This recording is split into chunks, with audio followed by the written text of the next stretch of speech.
Assalamualaikum warahmatullahi wabarakatuh. Kembali lagi di channel YouTube Akar Kuliner Indonesia. Teman-teman, video kali ini saya mau membuat kolak pisang kolang-kaling.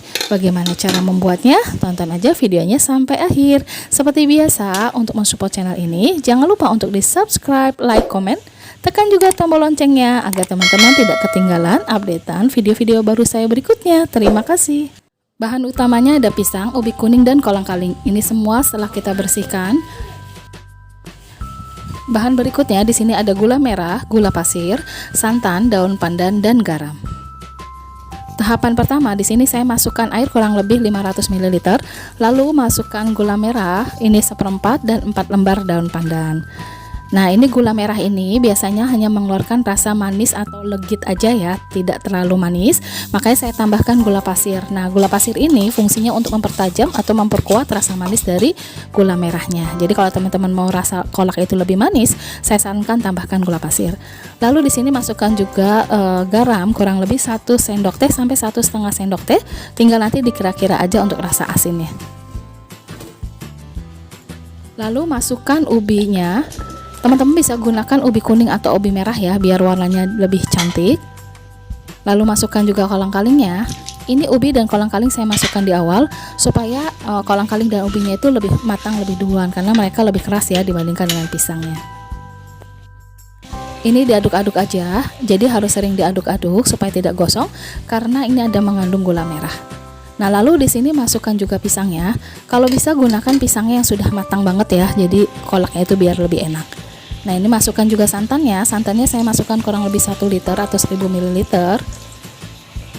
Ini santannya saya ambil dari setengah butir kelapa, diperas lalu menghasilkan air atau menghasilkan santan kurang lebih 1000 ml atau 1 liter. Ini harus sesekali diaduk supaya santannya tidak pecah. Ini masak aja sampai semuanya matang.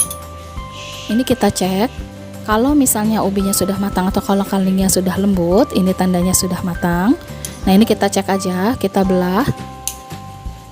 Ini ubinya udah lembut ya, artinya kolak ini sudah matang. Kalau sudah matang, kita matikan saja kompornya.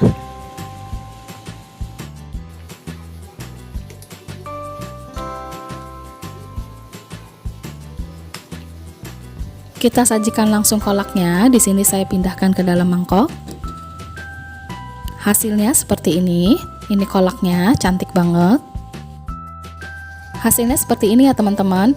Warnanya kelihatan pucat karena ini cahayanya kurang bagus. Saya ambil video ini pada saat setelah maghrib. Jadi buat teman-teman yang berpuasa, usahakan makannya habis maghrib ya. Nah, ini sekarang kita cobain aja kolak pisangnya. Enak banget. Ini manisnya pas banget ya, jadi enggak hanya legit tapi dia ada tekstur manisnya. Pisangnya juga udah empuk, ubinya juga empuk. Enak banget teman-teman, dicoba aja karena bikin kolak itu simple banget, bikin kolak itu mudah banget, jadi siapa aja bisa bikin. Ini warna kolak aslinya, ini warnanya lebih pekat ya, jadi dicobain aja, udah pasti nanti bikin lagi. Sekian video saya, terima kasih buat teman-teman yang sudah menonton channel ini. Maafkan kalau saya ada kesalahan. Wassalamualaikum warahmatullahi wabarakatuh.